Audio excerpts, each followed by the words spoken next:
It's Saturday afternoon. லஞ்சுக்கு வந்துட்டு 1 பாட் ரசம் சாதம் தான் பண்ண போகிறேன். மந்த்லி ஒன்ஸ் வந்து கம்பல்சரியாக ஃபீவரும் கோல்டும் வந்தே ஆகணும் அப்படின்ற மாதிரி வந்துட்டு போயிட்டுருக்கு. ஃபீவர் டைமில் தான் நம்ம மேலே எவ்வளோ லவ் வச்சுருக்காங்கன்றதெல்லாம் தெரியும். என் ஹஸ்பண்ட் காலையில் ஆஃபீஸ் விட்டு வந்துட்டு கிச்சன் எல்லாம் க்ளீன் பண்ணி பாத்திரம் எல்லாம் வாஷ் பண்ணி வச்சுருந்தாங்க. காஃபி போட்டு எழுப்புனாங்க.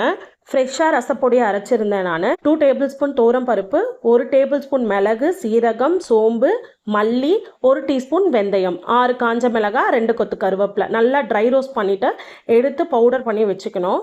ஒரு குக்கர் எடுத்துக்கோங்க. எண்ணெய் நெய் விட்டதுக்கப்புறம் 1 டீஸ்பூன் கடுகு, மிளகு, சீரகம், இடித்த பூண்டு, 1 பச்சை மிளகாய், 2 தக்காளி, 1/2 டீஸ்பூன் மஞ்சத்தூள், 1 டீஸ்பூன் உப்பு, கொஞ்சமாக பெருங்காயம் போட்டுட்டு நம்ம அரைச்சி வச்சிருக்க ரசப்பொடி 2 டேபிள் ஸ்பூன் போடணும்.